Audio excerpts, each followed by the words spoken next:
One of the biggest stories that broke in the United Kingdom this week was the lockdown files, where the Telegraph obtained more than 100,000 WhatsApp messages between the former Health Secretary Matt Hancock and other ministers during the height of the pandemic. Now, I know most of you viewers watching this believe this is just one big distraction, and I understand that. I also know that the mainstream media are not our friends or allies in these current times. Completely understandable. I think it's important to talk about a story that has transcended mainstream television. We think, obviously, it's important to cover. And remember, there is no stone left unturned here at Ickonic. With that being said, there are a few problems with this story, which we will unpack in today's report. Joining me to help me do this is political commentator and my good friend, Jake Maverick. Jake, it's great to have you on. I guess the first question, initially, what was your reaction to seeing these WhatsApp messages? I mean, it was a strange sort of forthcoming. I mean, we were told a few days before, or actually 24 hours before, that a huge story was going to break, and this happened to be it. But what was your initial reaction to this? So initially, I wasn't really surprised. So from what I understand is that the Telegraph have been filtering through the messages for about 2 months now. And it wasn't a surprise for me to see that the government was colluding with media corporations to push fear into the public in order to sell a certain product. And we know what that product is. What was surprising for me is the reaction that the mainstream media had to the files being leaked. So instead of people being annoyed with the fact that our own government was manufacturing a crisis behind everyone's back, they were annoyed at the journalist that had released the information to the public. It's like the BBC, you've seen the headlines, they are saying that she betrayed Matt Hancock rather than the government betraying the public. And my reaction is it's disappointment in both. It's actually disappointing in a lot of what the public have actually said as well, because people have actually said, oh, we shouldn't be releasing messages that the government have been, that's confidential information. But it's also the fact that we aren't surprised, and we were labeled conspiracy theorists for about 3 years for the same things that are now coming out in these messages. So yeah, I'm not surprised with what actually came out in those messages. I believe the Telegraph are going to release the messages in separate stages. What we actually will see won't be the full story, because obviously they were talking amongst themselves in meetings. So the WhatsApps are going to be a very small snapshot of what actually was going on. The legitimacy of the WhatsApps are obviously been debated. Matt Hancock saying they are tampered with, or they're falsified, whatever he said, they're doctored images. Yeah. It seems like it's a cover-up on their side, and the fact that we are not having all of the information right now is something to be slightly concerned of, because it should be a case where we are able to see the full, to the full extent of what they actually did. So like Midazolam, the inquiries about that, what was going on in care homes. Yes. Like when you're giving people benzodiazepines in care homes, that is highly that it can be highly deadly to older people. Mm-hmm. The rate of those prescriptions went up by double during the height of the pandemic, like you said. And we need to see those messages about what was actually discussed, about why these things happened. And we've only got a snippet at the moment. And of course, it could be a distraction for other things that will be flown under the radar. But I think it's important, the fact that we are now showing the public that there are things that go on behind closed doors that aren't in our best interests. And I think I'm just seeing what the public's reaction is. And I'm wanting to see the public not get angry, more so just realize that they are not our friends. These politicians are not our friends, and they're not to be trusted, and that they are there to push a certain agenda. But yeah, that was my initial reaction. Yeah, I think the problem I have with this story is it legitimizes that a pandemic even happened. Really, that's my first sort of problem with it. And B, like you mentioned about the Midazolam scandal, where obviously Matt Hancock ordered a 2-year supply of respiratory suppressant, a drug that prematurely euthanizes quote unquote COVID patients. And that's just completely glossed over. I mean, they spoke about care homes and things, and like you said, it's not been addressed. So whether that does get addressed soon, I hope so. What are your thoughts? Is there any other problems, do you think? Obviously we spoke about the Midazolam scandal. Is there any other problems do you see with these WhatsApp messages that could really be addressed, in your opinion? Right. So we've seen a few of the messages that had come out. It was a clear cut case that part of the messages were between Matt Hancock and George Osborne, who was he was a former paper editor in the media. They actively show that they were colluding together to create a manufactured crisis, like you say, like the quote unquote pandemic. How dangerous it was, I don't think anyone's going to know. The legitimacy of COVID's apparent transmissibility. There's so much in these messages so far. Like, it's almost like that meme when Matt Hancock was talking about how he needs to boost the numbers for the amount of people being diagnosed as COVID positive. It's almost like that meme, like from Wolf of Wall Street, we've got to boost those rookie numbers up. Yeah. It was almost like that. It's like you're trying to, he was in the messages saying that we're not fulfilling the amount of drive-throughs that we've got for testing.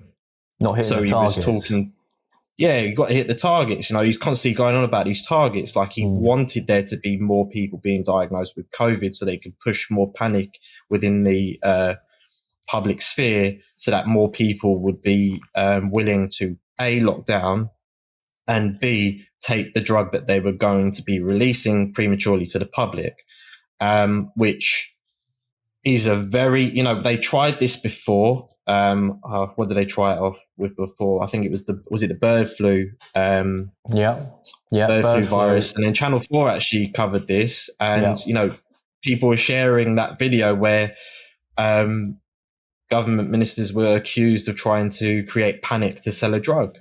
Yeah. And yet people are surprised that this has happened again, just on a worldwide scale. And we know things that PCR tests weren't even legitimate. Flu cases had gone down by like 98%. I think it was something silly like that. Yeah. So we weren't seeing all of these factors come into play. The fact that they were trying to rig the testing to make the numbers inflated so they could fudge the numbers, but they also weren't testing because COVID symptoms were apparently the same as the flu. They weren't testing for the flu, and anyone that tested positive, bearing in mind you had from what I understand, you had a 50-50 chance of testing positive as a false positive with the PCR test for COVID. And the particles that they get for these tests, they can be dead particles. They could be particles that could be attained through contamination. They could be non-intact particles that would make the PCR test come back positive, even though the person that it's been tested on is not ill at all, or they could have the flu, but they might have had some sort of contamination. And we've seen this happen time and time again, where the government are trying to push panic within the public sphere so that they can do something as a sort of reaction to the problem, like you say, problem, reaction, solution. Yes. Yeah. They created a problem. the reaction was, we're going to lock you all down. And the solution is that we're going to, that's going to stop the spread from happening. And that's what they continuously did. And that's, what Isabel was talking about when she released it, because I believe she was vehemently opposed to lockdowns, is that they're now saying it's, people in the mainstream media are saying that she was doing it because she's biased towards anti-lockdown. She wanted less lockdown. And that's another thing that we're seeing. And it seems like there's hit pieces coming out about her. And bearing in mind, I am, when you look at any journalist, you want to make sure that you can trust what they say. Yes. But she's released these messages to the public, hoping that this exposes what was happening behind closed doors. And the public should know that they were hoodwinked from day one. And a lot of people died, care homes, pushing certain drugs that were deadly to them.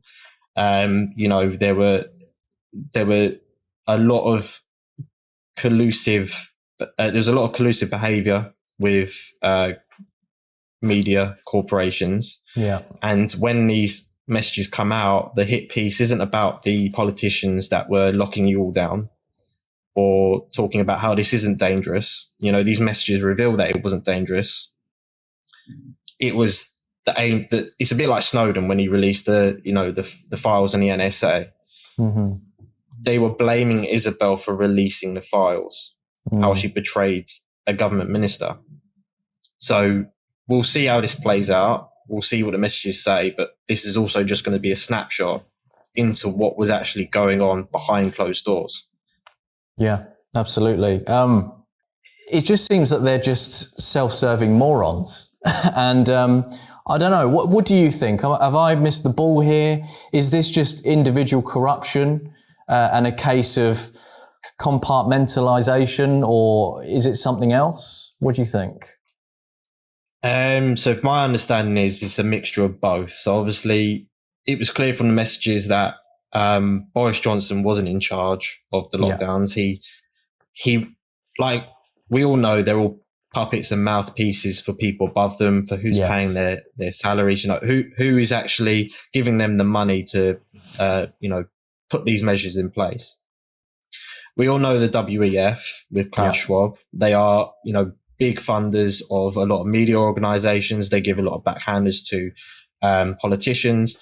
But what we also do know is that a lot of these politicians, they're well-spoken morons. They are well-spoken morons. Yeah. And that is what we all come to know, is that they genuinely are idiots, but they're good at tricking the public who didn't see through what was going on because they were pumped with so much fear. Because with the propaganda campaigns that they had released, it was insane how quickly we went from a freedom-loving society, as much as it was debated how much freedom we actually had in the first place, but it really became apparent that you can turn the entire world on its head in the space of about 3 to 4 months, just through creating a manufactured crisis. What we are seeing is that there's a mixture of both things, like you say, that's happening. There are morons in Parliament, but they are just mouthpieces. They are the puppets being controlled by puppet masters, and the puppet masters are the people that have all of the money behind them. So BlackRock, the WEF, you've got the Bill and Melinda Gates Foundation are funding a lot of these corporations, the media corporation, the BBC's getting funding from them. But you're also seeing that when politicians have an opportunity to make an obscene amount of money, either through starting PPE companies to manufacture PPE products that never came to fruition, or Nightingale hospitals, they saw an opportunity to make a lot of money building Nightingale hospitals that were never used. A lot of them were repurposed, and they kind of just got swept right under the rug. PPE masks that never got made. These were hundreds of millions in contracts that were being given to all of their friends in Parliament and outside of Parliament, but they had this opportunity to make all this money by creating shell companies to then, obviously it's an accusation I can't prove, but it seems like it's money laundering. And like I said, there's a mixture between big corporations controlling our government and also government politicians. And these are people at the end of the day. If they see an opportunity to profit off the public, they will do it. And they use taxpayers' money to do it in the first place. They used our money to create propaganda campaigns, spending tens of millions on that. And now we are in quite possibly one of the worst global recessions that we're ever going to see. Correct. Yeah. And people aren't seeing just yet the gravity of the situation that we're in. And we are seeing price increases of anywhere between 25% all the way up to 100% on certain items. The inflation rate, one, doesn't even show that, but what it does show is the official inflation, the RPI, etc. What we aren't seeing is that there's things that are now being put in place to ensure that you cannot afford things like a car. You can't afford a car in London unless you buy a certain car that they dictate that you should buy in the aim of getting cleaner air, which, you know, is very debated. Very. We're seeing a massive collusion between government officials, media corporations, but the puppet masters above them, which are the WEF, Bill Gates Foundation. So things that they want to put in place, but because it's a worldwide scandal. Yeah. We need to look at who's funding different governments around the world that implemented lockdowns, that implemented test and tracing systems, that implemented certain measures that we would say were draconian, which caused a lot of deaths. It's now had a massive knock-on effect on our economy, and it's going to put everyone in a worse place that we've never seen prices for everyday products like this before in our lives. And it happened in the space of a couple of years. Yeah. We have to be careful with what the next steps they have in place for everyone is. They are going to try and tax us more. They're going to try and put more fear into you so you become more complacent, and they're going to strip more from you under the guise of cleaner air, cleaner energy, and things like that. And we are seeing that, just as we saw before, government ministers, politicians are looking to profit of it. Not just the Conservatives, but Labour as well. They're just as bad. Yeah. We live in a two-party system. They were all just as bad. And when you see people like Keir Starmer trying to jump on the bandwagon and bashing the Tories, is obviously it's political. It looks like it's political points, but it also looks like a really badly written playwright. So you're seeing people that used to. I mean, Jeremy Corbyn, he was a zero COVID propagator. He was like, zero COVID. I want zero COVID. We have to lock down everything. Gosh, very odd. But it's a mixture of things, like politicians. I mean, it's like the Banksy painting, just monkeys in Parliament. You know, everyone's just a screaming ape. So whether or not people acknowledge that we are in a quite scarily apparent reality of a technocracy that spans the entire globe or not will come under whether these leaks reveal the fact that they are colluding with big corporations or not. And obviously these are only leaks that show you one piece of the pie, and it's a massive pie. There are things about COVID that, you know, are to be debated. There are things about test and trace that are to be debated about what was its initial implementation for. Was it for really to track the transmission of the virus, or was it to put in place tracking technology that would eventually be the blueprint for how we test and trace and basically track citizens around the world within a one world government system akin to China's social credit system, and we followed the blueprint for what they had done in China. And there are a lot of things that they implemented that are very similar to what China had done. Absolutely. Which was Jeremy Hunt, pinnacle, for example. There you go. Yeah. I mean, he's known as the other word for a reason. The one that rhymes with Hunt. But yes, there are, we do see a lot of collusion with the puppet masters, the monkeys at the bottom. The monkeys at the bottom that are just there to make a lot of money as well, sell their books and profit off other people's fears. But whether people admit it or not, and if there is an investigation to see who is actually funding these politicians and where the money's actually coming from to ensure that these things are put in place, is another story. Whether the WhatsApps reveal that or not, I'm not too sure. Absolutely. I couldn't agree more. Couldn't agree more. I think an analogy that I was given was, let's say McDonald's, the chieftains at McDonald's were putting anthrax in burgers, and the cashiers was dishing them out. There's accountability there, because whether they know it or not, that's why I call Davos corporate grooming. I call it a corporate grooming sort of playing field, where all of these businesses, corporations, politicians, from Westminster to Canada to wherever, and the Young Global Leaders Scheme, it's all a grooming technique. I think that they're so moronic to actually believe this cult-like agenda, whatever you want to call it. It gets to the point where you start to think, is that what they actually believe? Have they actually been brainwashed that much to believe in this message that they're now just pushing it upon other people without any given thoughts, it's absolutely damning.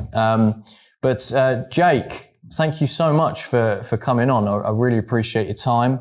And I guess there's more news to be coming out with these WhatsApp messages. So hopefully we'll see better or bigger coverage of things such as Midazolam and various other stuff. And you never know, we might see some other messages come out that's really going to blow more of the lid off of what's going on. So thank you very much for your time, Jake. I really appreciate it. Thanks for having me on, Lewis.